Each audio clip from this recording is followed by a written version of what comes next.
Okay. I know I'm beautiful, but it's just you know. You're not I can supposed barely resist it, Jonathan, but I yeah, will well, look at force myself to look at you're the not supposed to laugh so quickly, but you know, what can I say? Right then. Hi, I'm Jonathan from Potency.world, and today we have the founder and CEO of Freeing Returns, the Serena Ventures portfolio, the Dream Big Youth Academy board member, 2022 Emerging Tech Fin Firm of the Year, top five of the Rise of the Rest finalist, and yeah. Morgan Stanley's Inclusive Ventures alum. Ladies watching this, girls everywhere, this is the interview.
I give you Barbara Jones Brown.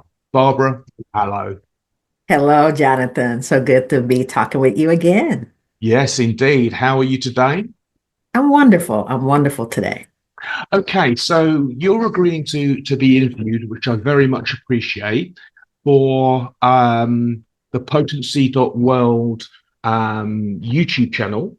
Yes. And I see in my mind your face on big screens in our academies, and girls will be looking at you at the age of 11, and they'll be interested in what it is about you that makes you different. Yeah. So, looking or from my perspective, what do I need to understand about you as a child that informs me as to why you are where you are now? Wow, Jonathan. First off, I love that question. Oh man, nobody has ever asked me that question. And it just brings me back. You see the smile come across my face as I think about everything that I've had to come through in my life to get to where I am today. And I think about that little girl that was always so afraid, most times so hungry. We didn't have much food, always shy and afraid to even look people in the eye to, where I am today, where I'm standing on stages, pitching my business and coaching and talking to people. So what you have to understand about me and the little girl that I was is that even though that little girl was faced with so much hardship, she had a loving mother, and she always felt, no matter what was going on in her life, whether we were had somewhere to live or we had food to eat or had clothes to really put on, she had a mother that made her feel like she was so loved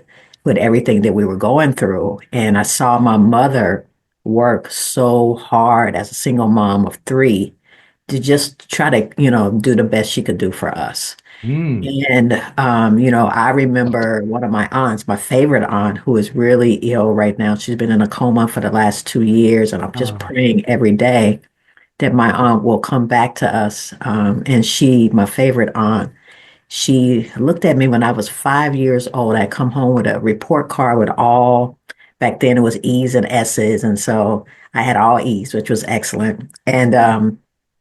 And my aunt saw my report card and she was like so proud of me. She was always encouraging me. And she looked at me at 5 years old and she said, Barbara, you're going to be the one in the family. She called me Babs. Babs, you're going to be the one in the family to make it. You're going to be the one in the family to make it. And Wow. I didn't know what she meant. I was 5. Mm. But I listened to those words. I was like, I'm going to be the one to make it. I didn't know what that meant, but I knew I was going to be that one. And that's the little girl that I was, is that 5 had taken on this big, huge monumental effort to be the one in our family that made it. And That I feel like I've done that. So thank you, Jonathan, for this that opportunity is and that wonderful question. it's inspiring what you said. And if you don't mind, I'd like to unpack it a little bit because so as an adult, we can now look at our lives in perspective. Yeah. Can you remember the actual detail of not having food or Oh, yeah. I mean, I remember it. It haunts me because, my daughters grew up. Well, my oldest, we were probably struggling a little bit while I was in college with her. So probably about 8 years old is when her life changed, and I graduated from college and made more money than probably anybody in my family at that point, coming fresh out of college. I was the richest person in the family at that point. right? But I remember not wanting my daughters to ever be hungry, to not even know what that felt like. That was always that's what pushed me so hard in life, is I didn't want my children to be poor. I didn't want them to Mm. grow up to be poor. And so, I remember just going to school because we could get breakfast and lunch. It's like, Yeah. man, couldn't wait. Didn't miss school because that was our food. And we would get home and we had nothing in the refrigerator. I mean, I remember one time, nothing refrigerator, nothing in the cabinets. I remember one time we found some flour, like Mm. flour in the cabinet, and we just added water to it and found a little Crisco oil. My mom always had a little bit left in the can, and we made what we thought were pancakes, and we didn't know how to make pancakes. It was just flour and water. I think they're really called flapjacks, but that's Mm. what we made. And we had everybody at least got one. They were thin, but that's what we ate. And we were Wow. so happy to have that flour and water that we made into a flapjack because we ate that night. And so Mm. just hungry.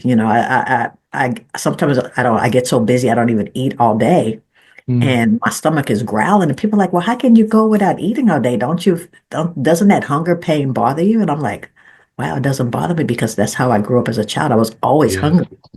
Like, I'm used to the pain of hunger in my stomach. And so sometimes I forget to eat it. It's like I'm on the hunger pain is just something I'm used to. And I realize that some people have never felt it.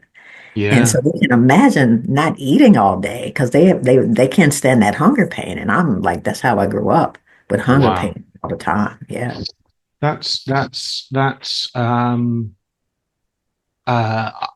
inspiring and sad at the same time. And it's something that's reflected with a lot of children in the UK and I'm sure in America, where Yeah. the breakfast club and the after school club is it's a safety, it's Yeah. a it has boundaries to it, and it provides them a sense of um, reliability Yeah. that isn't available at home. Right. Wow, I didn't know it was going to get heavy this quickly. I know you Um, get me. Don't get me crying, Jonathan. I didn't come here for that. So no, neither did I. But I mean, the thing is this, that girls watching this, hopefully, and obviously I'm going to share this on my page as well in the meantime. So you remember not eating. You remember having that security at school. yeah. Um, what is it about you that your favorite aunt did she say what she meant when she said you were going to make it? Yeah, she felt like at least what I interpreted as at 5 was Mm, that I would be the one to kind of help bring my family out of this cycle of poverty. right, Yeah, and hopefully, what I interpreted as is the cycle of poverty would end with me and my children. right, And it wasn't just me and my children, because as my cousins saw me graduate from college, we had other people. I was the first one in my family to graduate from college. And so I had cousins after me who graduated. My sister went to college. It's like my daughters went to college. So it's like it became a standard in the family because So you were the trailblazer. I was the one that, yeah. And so it wasn't just, that's really probably what she meant is it wouldn't just be, my children. It would be the family would be out of this sense of poverty, based on me bringing us, kind of the one that made it and showed everybody the way to kind of get out of the cycle. Yeah. It's very interesting because I had thought that the UK was slightly less racist than America, in the racism here. So I'm 52, and there was only, so about seven. There was an organisation here called the National Front, who were in no way as bad as the KKK, but Mhm. a similar ideology. And I remember watching them parade through the town where I live. As a woman of color, and we'll talk about how that's affected you in the business you're in, Mhm. what was your experiences with race and how it affected you? Oh man, Jonathan, I grew up in Texas. Oh man. So and it's still bad to this day. It's Yeah. home for me. So I'm a Texan. It's just something when you're in Texas, you're always a Texan no matter where you go. Mm. But it was, it was very, very racist. We were spit at. We'd be walking down, because we didn't, we were always in search of food. So we would Yeah. go out every day after school and we would pick up cans and bottles because you could turn the cans in, they would weigh them and they give you money. And then if Wow. you found bottles, those are like worth gold to us. So we would go, that's what we did after school. We would run around the neighborhood looking for cans and bottles so that we could turn it in for money to get some food for the night so we could eat. And my mom was at work because she worked two jobs trying to just keep a roof over our head. And so we were just what they call latchkey kids. We come Yeah. home to no parents, and I was the oldest. So I had to keep, it was five of us. I had to keep all of us. My mom had three, her twin sister had two. And so we all grew up as really like brothers and sisters because they're twins and they never are separate from each other. They're always together. And so we all grew up together, kind of like brothers and sisters. There was five of us, and I was the oldest. Wow. And so I had to keep this group of five. I didn't want them getting in trouble. So I was the one, the gang leader that would they would follow me around. I would keep them busy. We're looking for cans. We'd go get our stuff from the store. We'd come home and we cook. So I kept everybody together and Yeah. kept many of us from just hanging out on the streets, getting in trouble. We were always together as the five. And so, so we would be out looking for our cans and people would drive by and spit on us or call us the N word. The five kids looking for basically money to get food. And people were like spitting at us and throwing cans at us and calling us names. And that's Oh, how we grew up. And it was, you had thick skin because we were so used to it. It's not like if somebody did it to me today, it would be a whole different story. yeah. Yeah. But Yeah. Yeah. but back then, we were just kids, and so that was our life. And so, yeah, we grew up, in Texas when it was still, I think even still today, a lot of racism. Yeah, yeah, yeah, yeah. Was it, I mean, hopefully you never saw this as a child, but were lynching still going on at this time? Not, I don't think they had gotten. I think it was more of intimidation. Yeah. I never saw any lynching. I mean, they might throw stuff at us, but nobody ever got out of the car and tried to beat us up or capture us. They just called us names. So I Mm. never saw any of that, but definitely just intimidation. Yeah, yeah, yeah. And it's horrifying to think that, an adult of any race would Right. abuse a child in Yeah, that five way. little children run around looking for food, basically. So describing it as the way you did, you basically were a surrogate mother for your five relatives, hmm your Brothers and sister, sister and two brother and cousins. sisters, and then my cousins, two cousins. Yeah. So, did you have, or what moments of joy did you have? Oh man, and that's the thing is like kids. adapt. Mm. And so we knew we didn't have food and we didn't have all the stuff that other kids had, but we had the five of us. We had all of our other cousins.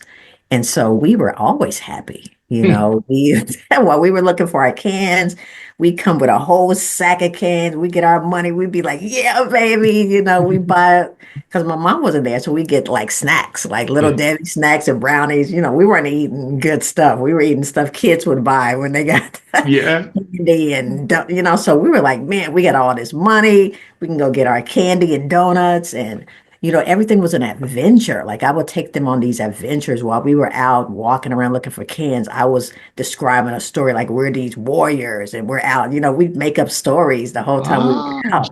And wow. so, we found a creek one time where we were looking for cans. And so we went fishing and swimming in the creek.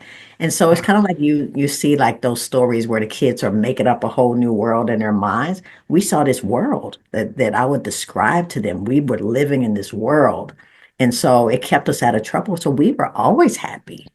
We were always happy because to us, that was our life. We didn't know Yeah. any better. And so we adapted to it and we were always happy. Well, that see strikes off a very interesting thought to me in that what you've become is a visionary. Yeah, We interviewed together about your business, and we'll talk about that obviously later in this interview. But the fact you're making these stories up, a yeah, narrative yeah, that defies your lived experience. yeah, So it's a story that you were leading yes, your little gang. yeah. Did you did you feel any resentment at having to be this person? Um, sometimes I didn't want to have to be in charge of everybody. I wanted because I love to read. I was an Hmm. avid reader, so I didn't want them bothering me. I want to sit down with my books and read. And they were like, "Can we play another game? Can we play another game?" So sometimes I was like, "Where I wish my mom was here because she could do like, I had to get my brother ready for bed at night and make sure everybody got their bath. I was the oldest, and so it Yeah. just took on a lot of that mothering role that I just wanted to sit down and read my books. I don't want to be bothered with them all the time. But, Mm. for me, I saw how hard my mom worked and she would get home exhausted. Yeah. And Yeah. you think we didn't eat. I rarely ever saw her eat. Like, I don't know what she ate because she wouldn't touch anything. She wanted to make sure that whatever was in there, it was ours. So I don't Yeah. even know what she ate.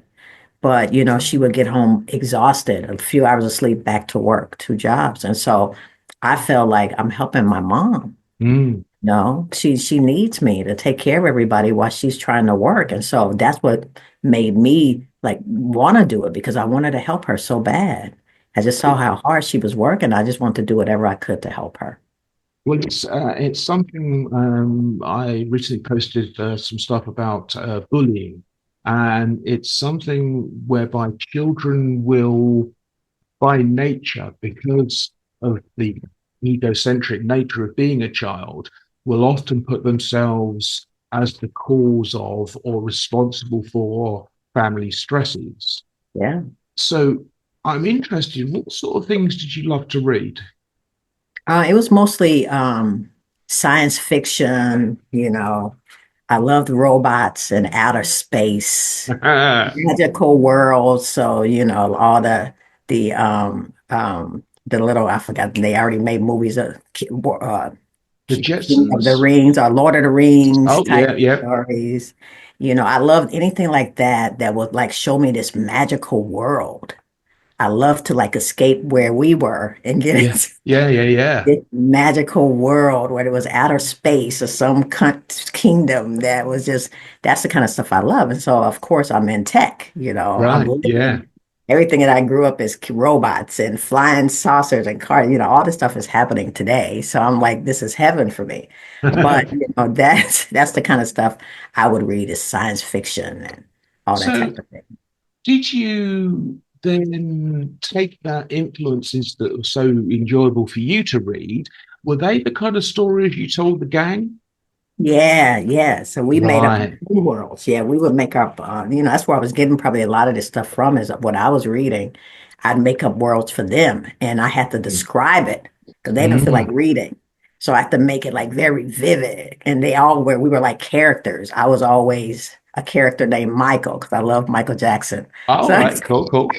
I was a guy character. So I was Michael, the leader of the gang. And then I gave each one of them were characters. So I described what kind of character they were. And you could see them like become the character, like, oh wow. So I'm the whatever. And so they will become their characters, they'll get there. And so I would make up these worlds for us. And so Wow. as we were doing these activities, we were in our worlds. We were explorers, we were in, fighting big monsters and so that's how we would go on these adventures of finding the money to get our food is we were in living in this new world that I created. And, that's how we got through the day. And it kept everybody so interested because we were like living out this world that we had created. So actually, I mean, it's and this is the funny thing. As parents, we don't want our children to go through what we went through. Right. But the irony of that is that going through what you went through made you the person you are. Yeah.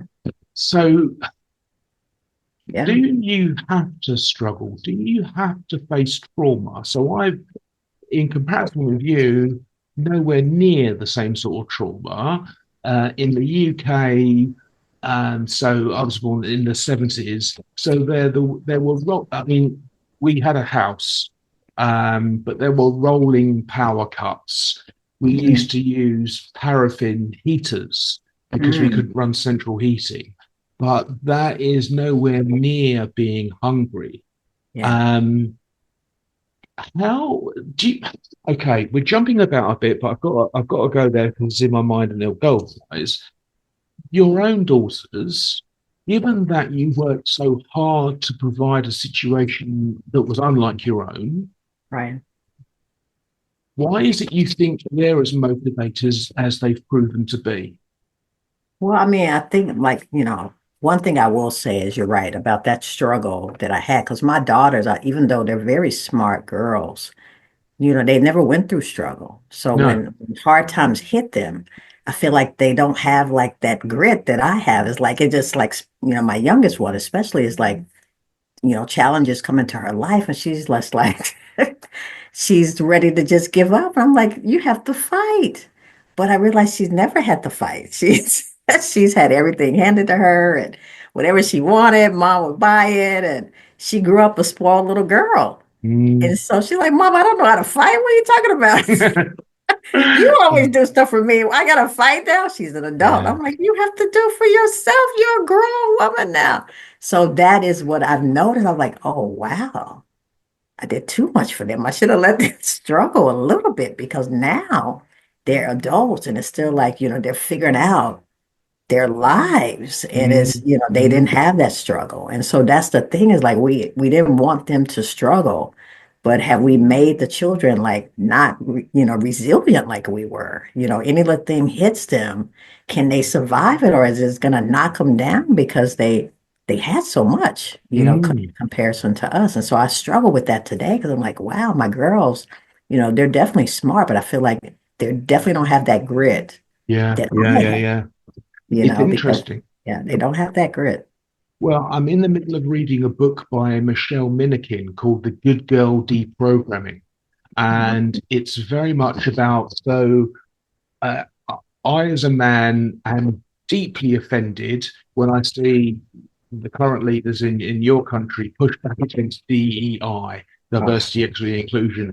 And it seems as if businesses seem to think that they're doing you, a favor right, by right. employing you. And the fact of the matter is that every piece of peer-reviewed research by the World Economic Forum, by the UN, by various investments show that a diverse workforce, sorts of diversity, adds to the innovation, adds to the Exactly. profits, and it also strikes me as so I know the E is for equity, but Mhm. I'm offended also by the fact that in the UK it's women are 52%. And it might be well, I think there's slightly more women than there are men. And Okay. so this whole idea that we shouldn't be having a balanced workforce. What's your view on that? Oh my God, this now you're opening up a can of worms. It really frustrates me so much with everything that's going on. And I knew it was going to happen. I told people this back in 2021, 2022, because I was like, this is not going to last. No, I knew it was not going to last. And I just felt like the US had not changed the way that people thought it had. no. And so we're seeing like the huge backlash for that. And DEI is now a four-letter word, and to me it makes no sense because if DEI had done all the things that it set out to do, then there would be no need for these programs today. There would be, all types of businesses. There would be these companies would be completely integrated and you wouldn't have like, 80% white males and everybody else. It would already be done. The whole reason these things were put in place because Yes. there weren't representation. And I'm like, now it's a four-letter word, and Yeah. oh, it's a DEI hire. And I'm like, what does that mean? And for me, I don't think any business I've ever gotten throughout the whole 12 years I've been in business was because anybody knew that I was a Black woman, veteran-owned business. Mm, I mm. didn't even have any certifications until recently because I was just out there trying. And I talked to most business, they're like exact same thing happened to them. And so it's Yeah. not like, you know, we got all this extra stuff because we were, minority. It was opposite. You were still Yeah. fighting against other minorities to try to get that one little project that they were given to the supplier diversity programs. Yeah. We're Yeah. all Yeah. fighting it. So it's for me to see how this is like this backlash and they're ripping things out. I'm like, this is total nonsense. I think we all Yes. proved that if more people are making money, then the whole country does well. Why do you want a whole group of people to be poor? How does that help anything in this country? Everybody should be able to profit in the US. But what one thing I have noticed is that, when it initially happened to some companies that I was shocked about, on the Google. bag, oh, we're getting rid of DEI. I'm like, seriously, Yeah. you after been pushing for DEI all these years, you're the one to get rid of it this fast, you've crumbled? I Mm. was I was shocked, but then what I saw after that is so many companies that stood up and said, we are still supporting our DEI efforts. I've seen a lot of that as well. And for me, that's when I get excited because I'm like, a lot of people are like, I don't care what you say. This is helping my business. Yeah.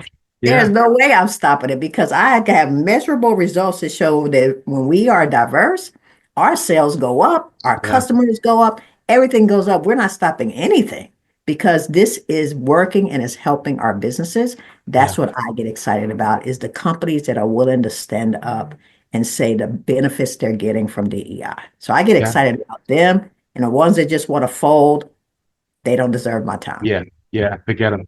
It's interesting actually because well, a couple of things that strike me from talking about that. The first is I was actually on the interview before we got together. I was just saying, so something I learned recently because I'm supporting women across the board is that Mhm. women actually have 25% more connections between the two hemispheres of the brain. Oh, wow. And I don't know if you had a traditional family at one stage, but certainly stories that I've been told, a woman will, for example, and it's obviously just uh, an anecdote, but a woman will take washing out of the washing machine, fold it into a pile, leave it at the bottom of the stairs in the hope that the husband, the man figure, will take it upstairs. And men are literally so binary that they don't see any bigger picture than you paint for them. Is that true, or is that just my skewed perception? I think that, I like I feel like men have their benefits, women Yeah, have theirs. And I feel like, we're not one and the same. We No. need each other. We need each other. And so everybody brings that, like my children, when they were growing up, I was the nurturing one, and that they Mhm. would run to me if they got hurt and stuff like that. But their dad was the one that made them tough girls. Like he, play with them and roughhouse them and stuff like that. And he was also the one that made them feel like they were beautiful women because I could tell them. But Yeah. hearing that from their dad made them realize, oh, wow, we are beautiful women because a man was telling him that. So I feel like he was definitely different. He was Mhm. definitely probably the one that would leave stuff at the bottom of the stairs and be like, oh, you want me to bring it up? That's why that's why I put it there. Yeah. But he had his purpose and I had mine. And so I feel like that's the thing that we have to realize is that everybody adds some value. Yeah. Uh, And we might be different, but we still need the men as well. Like you, we need Absolutely. you, Jonathan, to Well, be an advocate for women. Yeah. I mean, it's the least I can do, and it's very much driven by my mother. Mhm. So I was adopted as a baby into a white British family, and I'm going to talk a bit about race as a result of that, because if you're adopted by a white family, yes, I am this color. Now, I would say we're probably about the same tone Hmm. of skin tone. And it only became recently aware, or I became recently aware of it, that lighter skinned people of color suffer less discrimination than Yeah. darker skinned. Yeah. So I find that very odd. Um, and Is that I only in the US or the UK is that way as UK, also? yeah, yeah, Oh, wow. worldwide, worldwide. There's Okay. a, I mean, like in India, for example, the number one selling beauty product is skin lightening, Wow. Wow. and the Yeah. whole caste system in India is basically a hangover from British Empire, Mm, where we favoured. I suppose I have to become one of us. We favoured the lighter skinned people. So it's this massive bias that's been in place, really. I mean, I think it must go back to our earliest civilizations like the Mayans and things right. like that, Mm-hmm. whereby, so obviously I presume you're aware that male slaves were bred to be muscular and athletic so they could be more productive. Right. Um, and that is ironically why black people are so much better at sport than white people. Okay. I Um, didn't know that part. yeah, Yeah. yeah. The irony I can't be just lost thought it on was them. genetics. Could be for that too. Yeah, yeah, yeah. Well, we do have that, absolutely. So what I found is that I, because I didn't have a narrative in my head, my parents never said to me, "Your color's going to be a problem." Not because they didn't think it was going to be a problem, but because they did not perceive it being a problem Yeah. being white. Right. So, as a man of color growing up in a white family with white extended friends, I mean, literally, when I went to primary school, I was one of only two people of color in the whole school. Oh, wow. Wow. And I have gone through life, I think, with what you would call white privilege, Mm. because when challenged by authority, and I used to have a motorbike and do lots and lots of illegal things on it, when challenged by the police, it never occurred to me that they were coming over because I was of colour. They wouldn't be able to even see and crash at me. So I would always take the lid off and like, oh, I'm really sorry. Yeah, yeah, my hand slipped on the clutch and oh, it's a really powerful bike. And they'd look at me and like go, you sure? And I'd look at them like, and I would get away with it. Yeah. And I just, how much of a person of color's experience is about the narrative in their head versus the reality of the world in your experience? In my experience, it's hard to say just because, for you, it's like I don't even know how you knew you were a person of color because everybody around you was, so how did you even know, like, oh, do I look different? Because you Mm. are lighter skin. So you're probably like, okay, I'm just got a tan and they don't or something. I don't Yeah. know what's going on there. But for me, it's like I've always been in this skin. Yeah. So it's not like I knew. like I don't know what it's like to be on the other side. For me, it's always been living in this skin.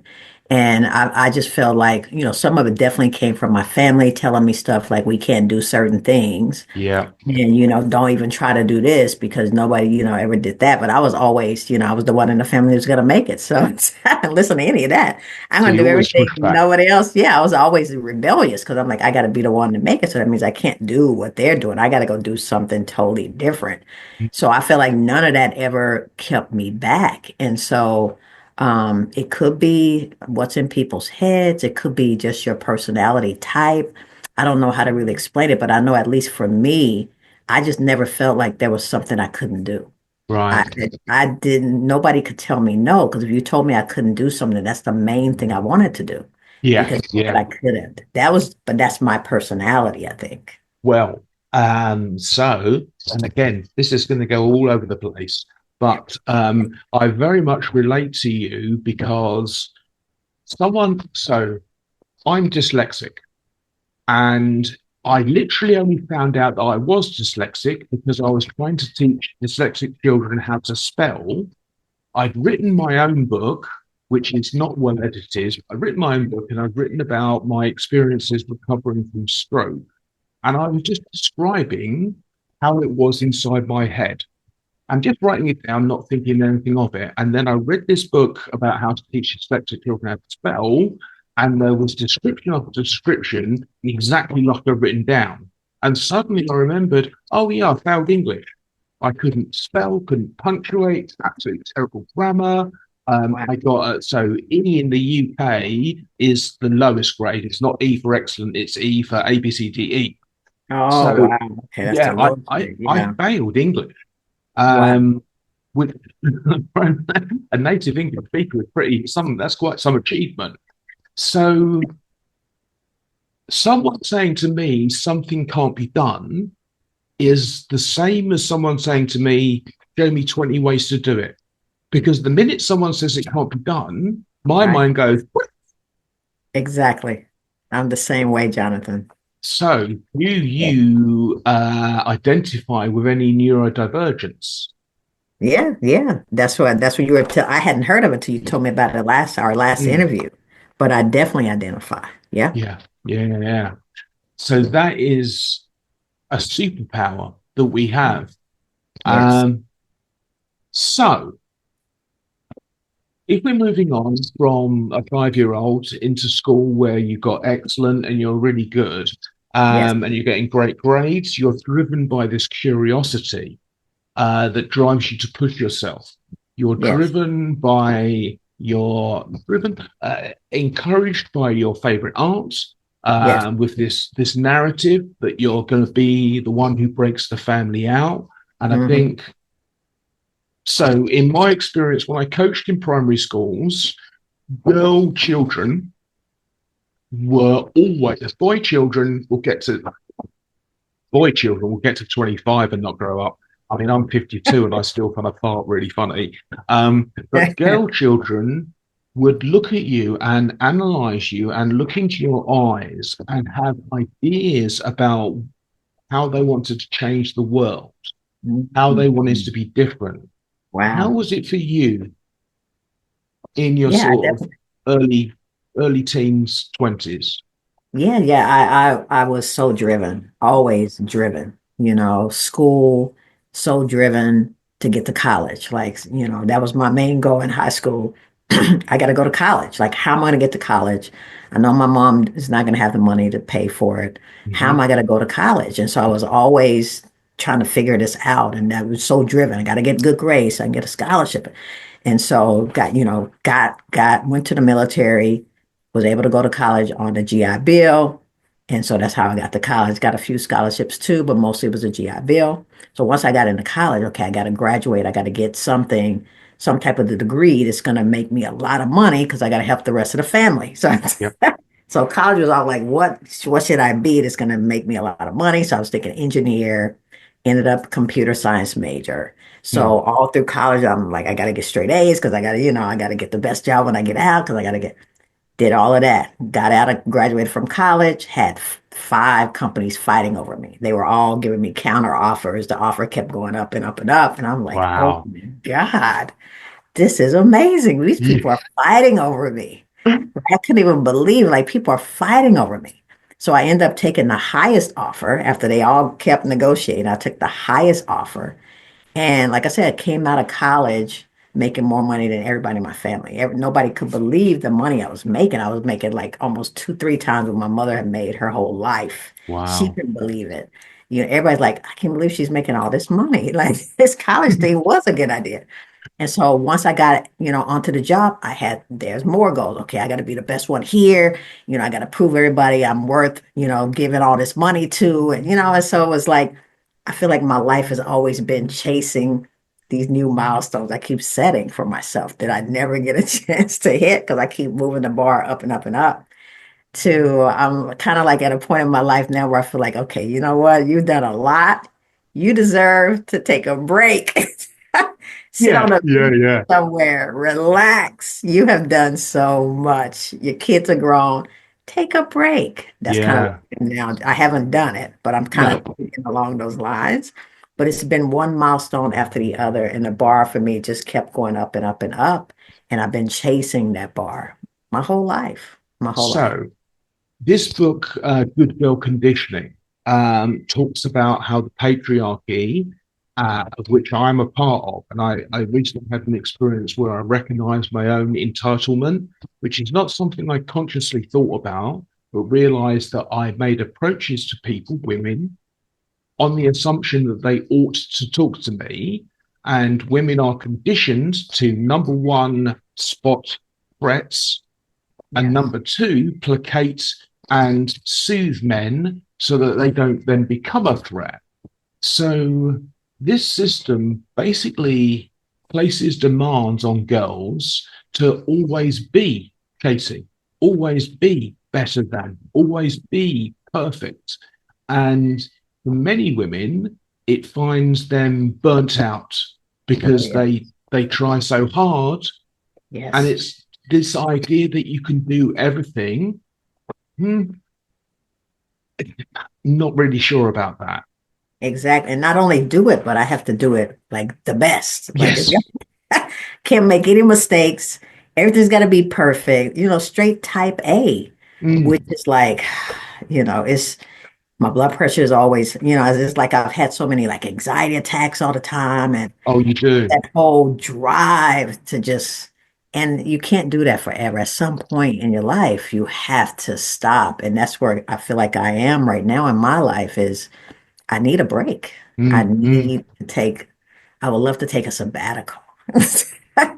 3 months. That would be beautiful. I could write a book, Jonathan. It's like, Yeah.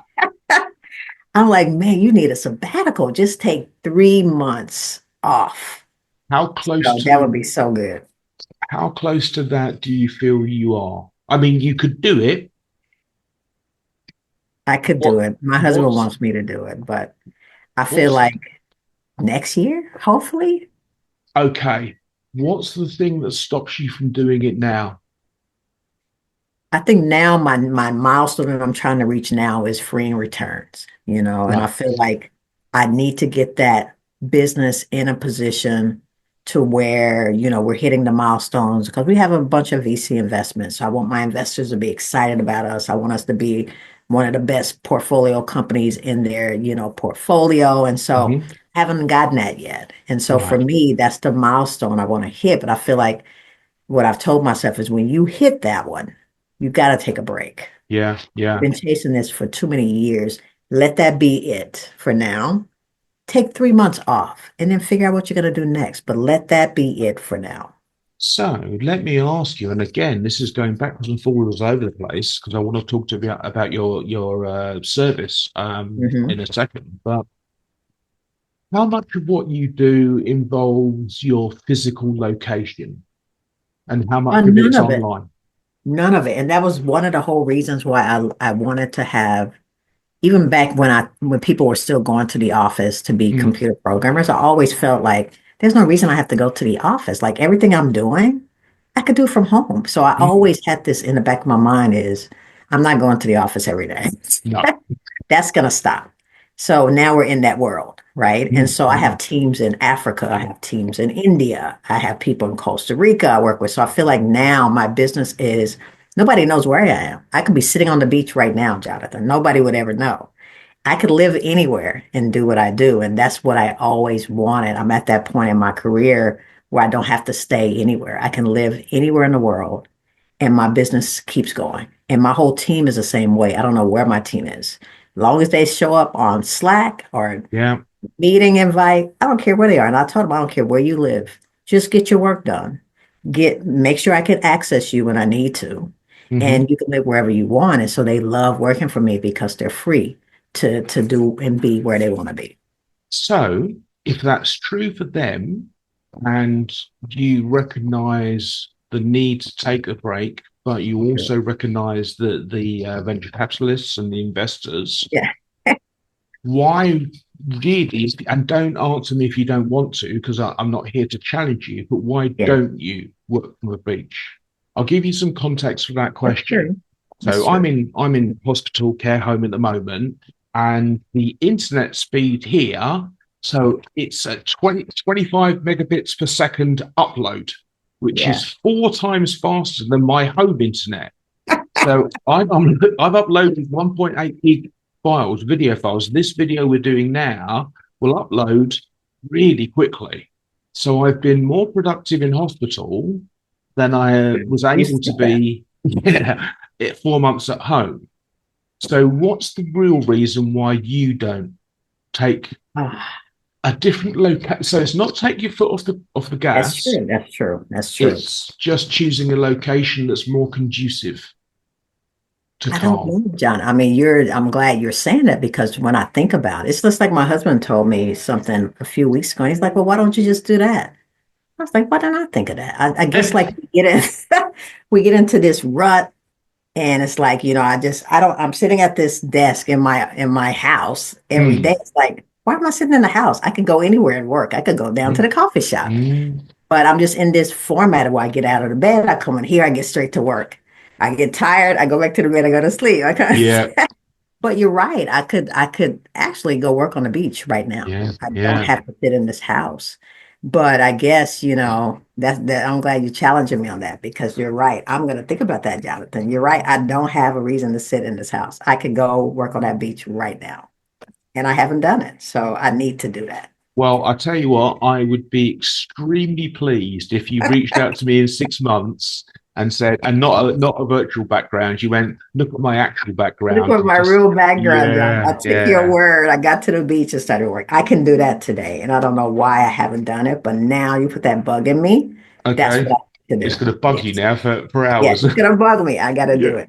Yes. Okay. Now, speaking of bugs and computer science, the nature of perfectionism, which a lot of women are feel the pressure to be, Mhm. and computer coding and software and technology is full of errors and error fixing. And Yes. it is rarely perfect. But I mean, look at major software updates from major companies, Yep. little with holes. How does that square in your mind? How did you overcome that? Yeah. Well, I love finding them. That to me, Ah, that's part of being a computer programmer is it's always, I tell everybody we create things out of nothing. Like somebody mm, comes to me with, I got this vision in my head. Can you create this app? So it didn't exist until we just created. Now you have all this stuff on your phone that was mm, in somebody's head a few months ago or a year ago. And now it's to life, and I think women, that's what we do. We create life, like real life. indeed. And so that's what I love about computer programming and technology. I mean, we've created money out of thin air, Bitcoins, cryptocurrency. Now there's money out of thin air. And I told my Yeah. mom, she's like, there's no way you can have money out of thin air. Mom, you will never hold this money in your hand. It's digital money. They've Mm, created money out of thin air. She couldn't believe it. So it's like that's what I love about the technology. Yeah, it's full of bugs, but I like to go find them. It's full of aye. bad guy hackers trying to get into systems. I like to stop them. That's the excitement for me is finding this stuff It's a victory when I say, "Oh, I fixed that bug today." Yeah, on my team, Mm, we fixed these bugs, bro. We got it working. Victories. It's like we have these short little victories all day because we're fixing stuff, we're finding fraud. That's what our application does. yes. We're closing up holes or we're creating stuff that never existed. It's exciting to me. I can't wait to if I could just code all day, I wouldn't be able to wait to get out of the bed. I Hey, gotta sell and I gotta do all this other stuff. But if I could just sit down all day writing code, I'd be in heaven.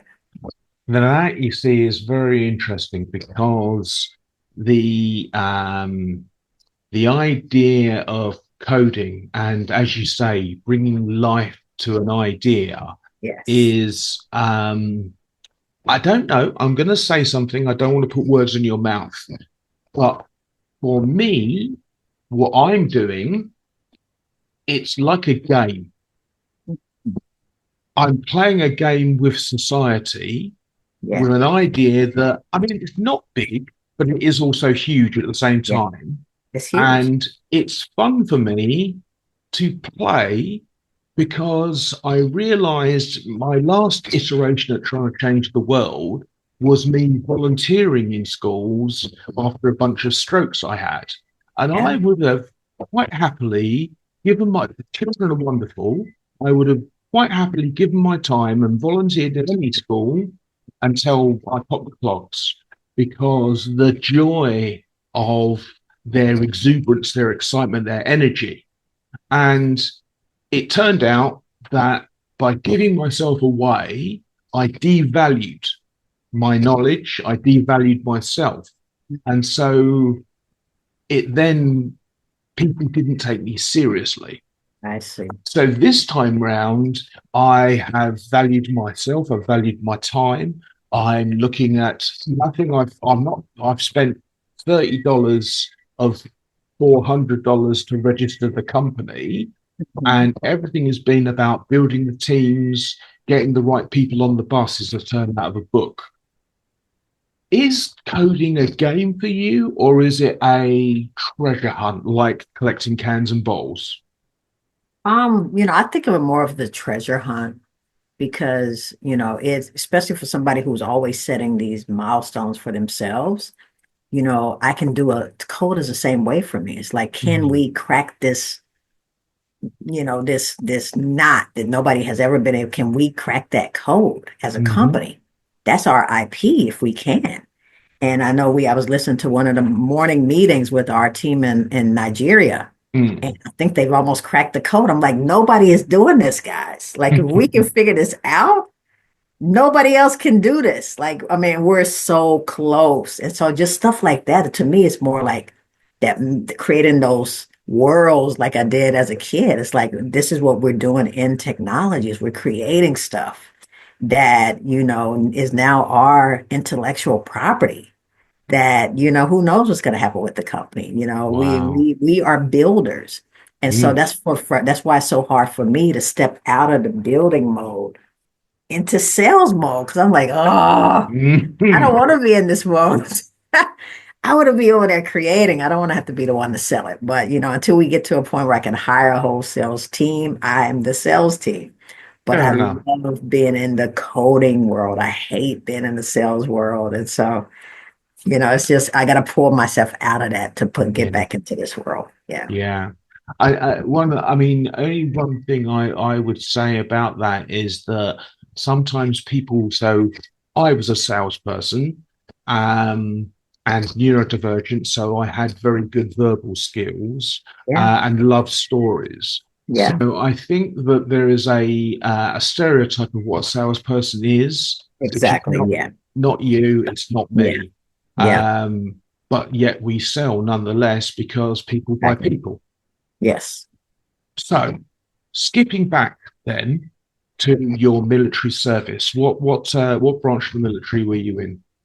I was in the U.S. Army Reserves. Okay, Yeah, I was in reserves, and during the Gulf War, my reserve unit was activated for the war, wow, which was the first time in history that women were, fighting in the war. Like we had always wow. been supporting, but I was in the first war where women had to fight, and I was like, "What?" Because I when I when I joined, as I told you, I was joining to get college money. I'm like, Yeah. yeah, I got to get to college. So, okay, let me join the military. Women don't go to war, so I'll be safe. So let me just join the military. Okay, of course not. How my world would have it. I'm the first, one of the first women to go to war. Oh, My mother was dear. like, what? Because I joined the military so young. My mother had to sign the paperwork for me to be able to get in. And the first thing she asked the recruiter is like, can they send her to war? He's like, oh no, women never fight. Wow. She would be here or she'd do some support, but she would never be fighting in a war. And my mom said, are you sure? Because I don't want to sign for her to go to war. I don't want her to go to war. And I was like, Mom, women don't go to war. So anyway, when we got my unit got activated to go to war, my mother fell out. She was like, I told you I shouldn't have signed. She was crying. I knew this was gonna happen, but they can send you to war. I was like, Mom, please calm down. Hopefully I'm gonna not die in a war. But she was like, she just knew I was gonna die because she never wanted to sign for me to go because she was so scared I was gonna have to fight in a war. And she was so right. So But what here were I you, am were today, you much 17 stronger then? for it. So Were you yeah, I was 17 at the 17. time? I was 17 when I Wow. got in, and my mother had to sign for me to get in, and she didn't want to. And when I went to the war, she was kicking herself for signing it. Oh, But it man. just made me, like I said, everything happened. Like I have so much grit because of everything that has happened in my Mm, life. mm, And I told Mama, like, look, Mama, I told you I'm not gonna die. Look how much better it made me going through that experience, mm. fighting in a war. First one where women were able to fight. So it's just Wow. funny, Jonathan, the stuff that has happened in my life. Yeah, yeah, yeah. All right, well, look, I mean, I don't want to keep you all morning. People keep on trying to come in the door and interrupt me. Yeah. Um, Well, I know it's 12:30. I keep looking at I think I have another meeting coming up, so I'll okay, probably okay. get So off let's too. just Yeah. move on now to freeing returns. We've spoken Yes. about it before, but we haven't spoken about it in this interview. Right. Your business now, finding holes in people's stock and system processes. Yeah. Yeah, yes, all data. That's what we do. We find the hidden fraud, shrink, and loss that's Hmm. hiding in the retailer's own data that they collect every day. That's what we do. When you say shrinkage, is that the stuff where that you're talking about theft from stock? Exactly. Yeah, yeah, Yeah. yeah. Yeah. So, so it's really, is it that you interface with electronic point of sale, or are you an electronic point of sale vendor? No, we're not. We basically consume data from point of Okay. sale systems. We consume data from inventory management systems. We Yeah. consume data from vendor management systems. Any of those systems that help retailers run their retail operations, where they can Hmm. keep track of what's coming in as far as money, what kind of products are they selling, how much product is left to sell. Where are my vendors coming from that's bringing me products? Are they bringing me products that are already damaged and I'm not going to be able to sell it, or as perishables and they're already spoiled? So it's like all of this stuff is happening in a retail architecture with a bunch of disparate systems that don't, Mm. that now somebody has to try to figure out how do you get all this data in one place so you can be actionable with it. And so that's what our platform does. And what we, hope and what we hear from the retailers that use the platform is that it's simple to use. It's an Yeah. easy to use dashboard. They don't have to go find all this data. We have everything in one place. They can see it in nice graphs and charts. And we have alerts that will pop up and just notify them. And now, Jonathan, we've introduced a new bot. We've introduced generative AI to Yeah. where we can talk to a loss prevention basically investigator, a digital one, and say, hey, Oh, what's happening with my inventory losses? Or what's my worst performing vendor? We have all of that to where you can just talk to it or type into it, and it will go do that investigation for you and bring you back wow. the results. So we're Wow. introducing the generative AI into the platform now, and that's what the team was discovering this morning as we got our Oh, bot wow. working. Yeah, so So it's basically happening. you have Yes, even less excuse to stay in your house. exactly. That So that's is that's what we just announced that this year.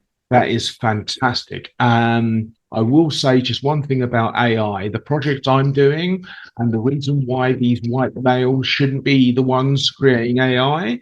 So I asked it to produce, because you can't find images of women in STEM. They're very, very, very, very rare. So Yeah. I've had various AI programs make me things up.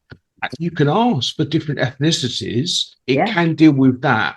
But every female is this idealized looking, they don't look in quotes normal, like Mm. just just not like a model, Yeah. um, which is the problem, I think, That's with true. the limited data sets and the limited people brains Yeah. in technology. Yes. So I think what you're doing is fantastic. Thank you. Um, there's a book I read called Invisible Women by Caroline Criado I've Perez. heard of it. Yes. Yes. And at the back, I'm going to misquote this, but there's some mathematical problem about quantum science that men had spent years trying to solve. And the woman that solved it because she loved crochet. And Yes. as she imagined in her head crocheting, she went, this problem's like that. And bam, solved the There it was. problem that men Yeah, had spent 40 years trying to solve. exactly.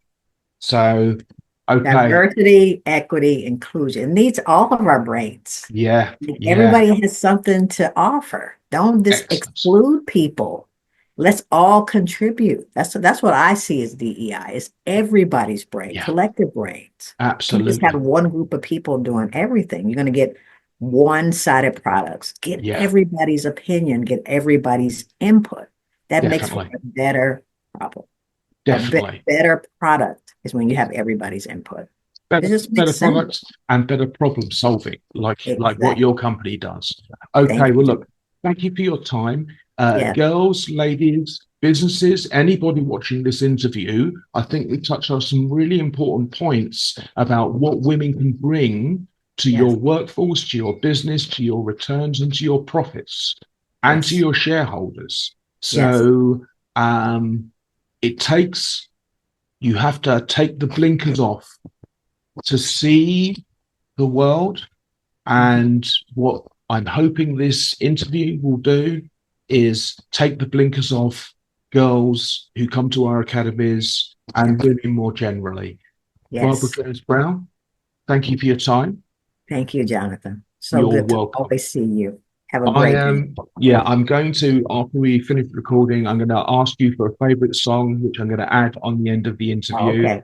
But for Okay. now, everyone, Barbara Jones Brown, Bye, thank you very everyone. much. See ya. Thank you. Goodbye.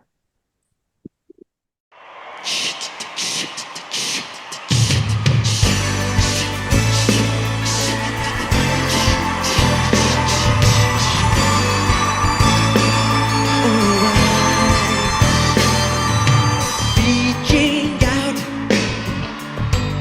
the nighttime, sitting with sleepless eye. I hear her voice shake my window, sweet seducing sighs. Get me out the nighttime, for walls won't hold me tonight. Shh.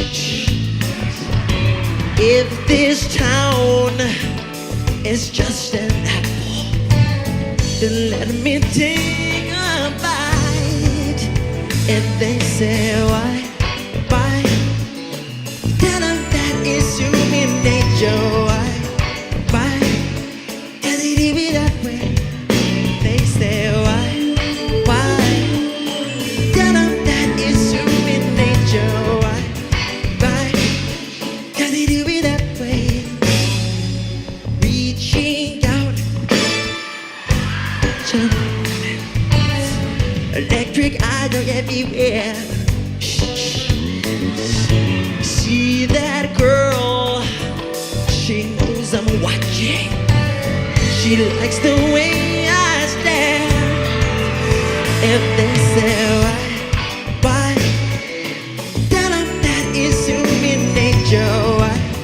Why, can it be that way? They say why, tell them that it's human nature. Why, can it be that way? I like living this way. I like loving this way.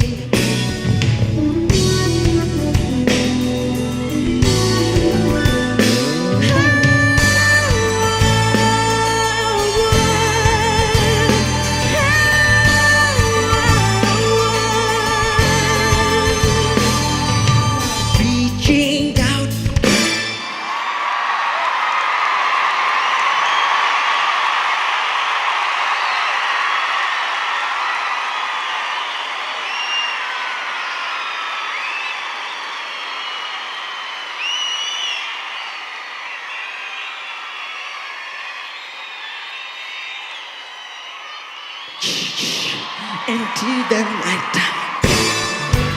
It began to be and just I'm dripping on the street. Everybody sing. They say.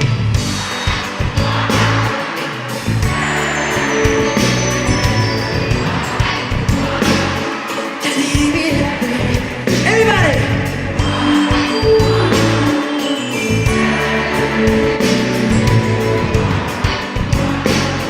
Can it be that way? If they say, why? Ooh, then can it be that way? They say, why? Ooh, then can it be